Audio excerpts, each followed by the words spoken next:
যে আমার এই 50,000 সাবস্ক্রাইবার এই ফিগারটা কিন্তু আমার কাছে একটা প্রচুর বড় ফিগার। আমার বাড়ির সামনে যদি 50,000 লোক দাঁড়িয়ে থাকে আমি কিন্তু জায়গা দিতে পারবো না। ইউটিউব চ্যানেলের মধ্যে যেগুলো ইনঅ্যাক্টিভ অ্যাকাউন্ট থাকে সেগুলো কিন্তু ইউটিউব প্রতি বছর সরিয়ে দেয়, রিমুভ করে দেয়। তাই আমার কাছে যে 50,000 সাবস্ক্রাইবার আছে এগুলো কিন্তু এখনও অবধি অ্যাক্টিভ সাবস্ক্রাইবার। এবং আমি কিন্তু আপনাদেরকে কোনো এন্টারটেনিংও করতে পারি না, কোনো কমেডি জোকসও শোনাই না, এবং আপনাদেরকে আমি গানও করে শোনাই না বা মিউজিক বাজিয়েও কিছু শোনাই না। আমি কিন্তু যেটুকু আমার নলেজ আছে, যেটুকু আমি শিখেছি সেগুলো আপনাদের সাথে শেয়ার করি বিভিন্ন। তো এই ক্যাটাগরিতে 50,000 অবধি যে আপনারা আমাকে নিয়ে এসেছেন এটার জন্য আপনাদেরকে আরেকবার অসংখ্য অসংখ্য ধন্যবাদ। বন্ধুরা, প্রথমেই তো আপনাদের সবাইকে আমার অসংখ্য অসংখ্য ধন্যবাদ, কারণ আমরা খুব তাড়াতাড়ি এই 50,000 মাইলস্টোন অ্যাচিভ করতে চলেছি। আজকে এই ভিডিওর মধ্যে কোনো টিপস ট্রিক্স বা কোনো টিউটোরিয়াল ভিডিও নয়। আজকের ভিডিওর মধ্যে আমি টেকনো প্রবির সম্বন্ধে কিছু সংক্ষেপে আপনাদের সঙ্গে শেয়ার করব। কারণ আপনাদের জন্যই আজকের এই টেকনো প্রবির চ্যানেলে 50,000 সাবস্ক্রাইবার হয়েছে, তাই আপনাদের সাথে শেয়ার করাটা আমার মনে হলো দরকার। প্রথমেই আমার পরিচয় দিয়ে রাখি, আমি হচ্ছি প্রবীর গোস্বামী, বা আমার জন্মস্থান হচ্ছে বোলপুর শান্তিনিকেতন। 2013 সাল থেকে আমি কলকাতায় আছি আমার সিভিল ইঞ্জিনিয়ারিং পড়াশুনো এবং আমার জবের জন্য। আমি পড়াশুনো এবং জব দুটোই কিন্তু চলছে। এই বছর আমার সিভিল ইঞ্জিনিয়ারিং 2022 সালে কমপ্লিট হচ্ছে। 2014 সাল থেকে ইউটিউবে ভিডিও দেখতাম এবং 2016 সাল থেকে আমি একটা ইউটিউব চ্যানেল শুরু করেছিলাম যেটার নাম ছিল সুরভি চ্যানেলে। কিন্তু আমি এরকম ফেস ক্যাম ভিডিও তৈরি করিনি। আমি 2016 সালে একটা সংস্থার সাথে যুক্ত হয়েছিলাম, একটা ধর্মীয় সংগঠন। সেই ধর্মীয় সংস্থার সাথে যুক্ত হওয়ার পর আমাদের প্রত্যেক রবিবার দিন সপ্তাহে একদিন করে আমাদের ক্লাস হতো। সেখানে বিভিন্ন ভজন কীর্তন বা প্রবচন এই সমস্ত হতো।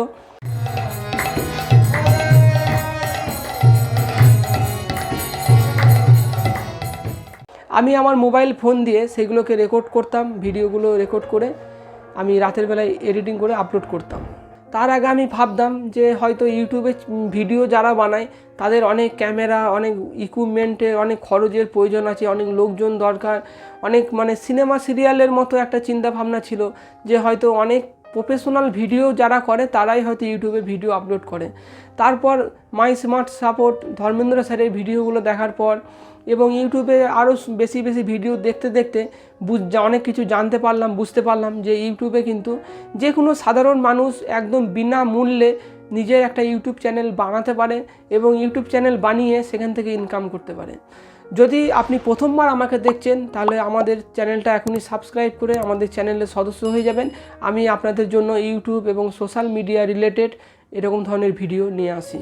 তারপরে আমার একটু নেশা ছিল ভিডিও তোলা, ফটো তোলা, এগুলো আমার কিন্তু প্রথম থেকে একটা নেশা ছিল ভিডিও এডিটিং করা। আমি মোবাইল দিয়েই ভিডিও এডিটিং করতাম। তখন আমার পার্সোনাল ল্যাপটপ ছিল না, পরে আমি পার্সোনাল ল্যাপটপ কিনেছি। তো সেই সুরভি চ্যানেল থেকেই আমার ইউটিউবে আসা শুরু হয়েছিল এবং এখনও অবধি সেটা চলছে। সুরভি চ্যানেলে কাজ করতে করতে তখন আমি ইউটিউব থেকেই শিখলাম অ্যান্ড্রয়েড অ্যাপ কীভাবে তৈরি করতে হয়, কিভাবে ওয়েবসাইট বানাতে হয়, ব্লগ বানাতে হয়, কিভাবে ইউটিউব চ্যানেল চালাতে হয়, সমস্ত ভিডিও প্রচুর ভিডিও কিন্তু আমি শিখতাম। তো আমি এখনও অবধি শিখছি এবং আপনাদেরকেও শেখাচ্ছি টেকনো প্রবি চ্যানেলের মাধ্যমে।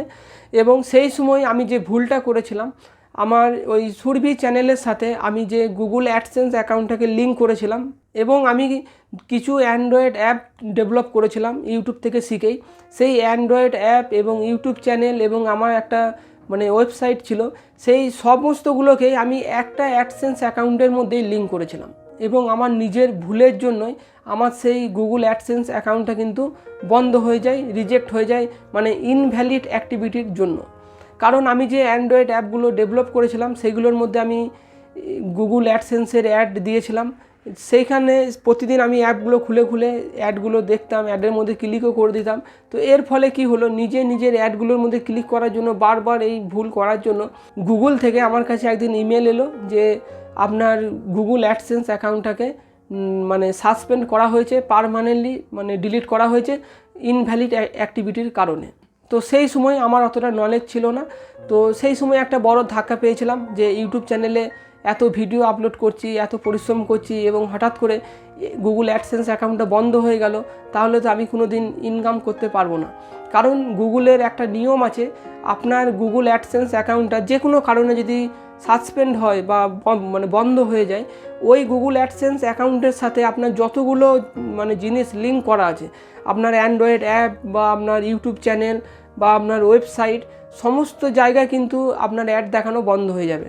এবং আমার ওই গুগল অ্যাডসেন্সের সাথে সুরভি চ্যানেলটা যেটা লিঙ্ক করা ছিল, সেই চ্যানেল থেকেও আমি কোনো দিন কিন্তু ইনকাম করতে পারবো না। তো তারপর আস্তে আস্তে আমার সেই চ্যানেলটার মধ্যে কাজ করা কমতে কমতে ফাইনালি বন্ধ হয়ে যায়।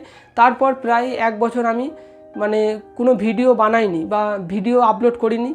তো বন্ধুরা, তারপরে আমি ঠিক করলাম যে আমার একটা নিজস্ব টেকনিক্যাল চ্যানেল বানাবো, যেখানে আমি মানুষকে শেখাতে পারবো, এডুকেট করতে পারবো যে ইউটিউব কি, ইউটিউবে কিভাবে ইনকাম করা যায়, কিভাবে ভিডিও বানাতে হয়, সমস্ত কিছু, এবং ফেসবুক কিভাবে ব্যবহার করতে হয়, ফেসবুক পেজ কিভাবে বানাতে হয়, ইনস্টাগ্রাম, হোয়াটসঅ্যাপ, এই সমস্ত নিয়ে আমি একটা সোশ্যাল মিডিয়া এবং ইউটিউব নিয়ে আমি একটা চ্যানেল বানাতে চাই। তখন ঠিক করলাম যে আমি একটা নতুন চ্যানেল শুরু করব, সেখানে আমি আমার নিজের কন্টেন্ট আপলোড করব এবং আগের যে সমস্ত ভুলগুলো থেকে আমি যেগুলো শিখেছি সেই ভুলগুলো আমি আর করব না। তো তারপর আমি শুরু করলাম 2018 সালে এই টেকনো প্রবির ইউটিউব চ্যানেল। 2018 সালে শুরু করলাম এই টেকনো প্রবির ইউটিউব চ্যানেল। তখন থেকে আমি কিন্তু প্রথম 1 বছর ভালোভাবে ভিডিও আপলোড করিনি। আমার মনে আছে, যখন আমার এই টেকনো প্রবির চ্যানেলে 2019 সালে নভেম্বর মাসে যখন আমার গুগল অ্যাডসেন্স অ্যাকাউন্টটা অ্যাপ্রুভ হয়ে গেল, টেকনো প্রবির চ্যানেলটা মনিটাইজ হয়ে গেল, তখন আমি আস্তে আস্তে এই টেকনো প্রবির চ্যানেলের মধ্যে ভালোভাবে কাজ করা শুরু করলাম বা চেষ্টা করলাম। এখনও অবধি যতটা সময় ফাঁকা পাই আমি এই টেকনো প্রবির চ্যানেলের মধ্যে দেওয়ার চেষ্টা করি এবং আমার দর্শকদেরকে আমি নতুন নতুন কিছু শেখানোর চেষ্টা করি। এটা ছিল একটা ছোট্ট আমার কাহিনী। বিস্তারিত আপনারা যদি জানতে চান, ভিডিও নিচে কমেন্ট করবেন, একটা স্পেশাল ভিডিও আসবে, সেখানে আমি আরও ডিটেলসে আমার সম্বন্ধে আপনাদেরকে বলতে পারি। এবং আপনার যদি কোনো বক্তব্য থাকে, কোনো প্রশ্ন থাকে, আমাকে ইনস্টাগ্রামে আমাকে মেসেজ করতে পারেন, আমি সেখানে আপনাকে রিপ্লাই দেওয়ার চেষ্টা করব, বা আমার এই ভিডিও নিচেও কমেন্ট করে জানাতে পারেন। তো আপনাদেরকে আমি যেটা বলতে চাই যে আমার এই 50,000 সাবস্ক্রাইবার, এই ফিগারটা কিন্তু আমার কাছে একটা প্রচুর বড় ফিগার। হতে পারে অনেকের কাছে 1 লাখ, 2 লাখ, 5 লাখ, 1 মিলিয়ন সাবস্ক্রাইবার আছে, কিন্তু 50,000 এটা কিন্তু ভাবলেই আমার কাছে একটা বিরাট বড় মনে হয়। আমার বাড়ির সামনে যদি 50,000 লোক দাঁড়িয়ে থাকে, আমি কিন্তু জায়গা দিতে পারবো না। তা 50,000 লোক বা 50,000 যে ফ্যামিলি মেম্বার, এটা কিন্তু একটা প্রচুর বড় ফিগার। এবং এই 50,000 কোনো আমরা জানি ইউটিউব চ্যানেলের মধ্যে যেগুলো ইনঅ্যাক্টিভ অ্যাকাউন্ট থাকে, সেগুলো কিন্তু ইউটিউব প্রতি বছর সরিয়ে দেয়, রিমুভ করে দেয়। তাই আমার কাছে যে 50,000 সাবস্ক্রাইবার আছে, এগুলো কিন্তু এখনও অবধি অ্যাক্টিভ সাবস্ক্রাইবার। এবং আমি কিন্তু আপনাদেরকে কোনো এন্টারটেনিংও করতে পারি না, কোনো কমেডি জোকসও শোনাই না, এবং আপনাদেরকে আমি গানও করে শোনাই না বা মিউজিক বাজিয়েও কিছু শোনাই না। আমি কিন্তু যেটুকু আমার নলেজ আছে, যেটুকু আমি শিখেছি, সেইগুলো আপনাদের সাথে শেয়ার করি, বিভিন্ন টিপস, ট্রিক্স বা সাজেশন। তো এই ক্যাটাগরিতে 50,000 অবধি যে আপনারা আমাকে নিয়ে এসেছেন, এইটার জন্য আপনাদেরকে আরেকবার অসংখ্য অসংখ্য ধন্যবাদ। এইভাবেই আমার পাশে থাকবেন, টেকনো প্রবির চ্যানেলকে এইভাবেই সাপোর্ট করবেন। আমরা ভবিষ্যতে এর থেকেও আরও সুন্দর সুন্দর কন্টেন্ট আপনাদের জন্য নিয়ে আসব, এবং এইভাবেই যেন সাপোর্ট করবেন, এটাই আশা করব। তো আজকের ভিডিওটা এখানে শেষ করছি। দেখা হবে পরবর্তী ভিডিওতে নতুন কোনো টপিকে। ভালো থাকবেন, সুস্থ থাকবেন। অসংখ্য ধন্যবাদ সবাইকে।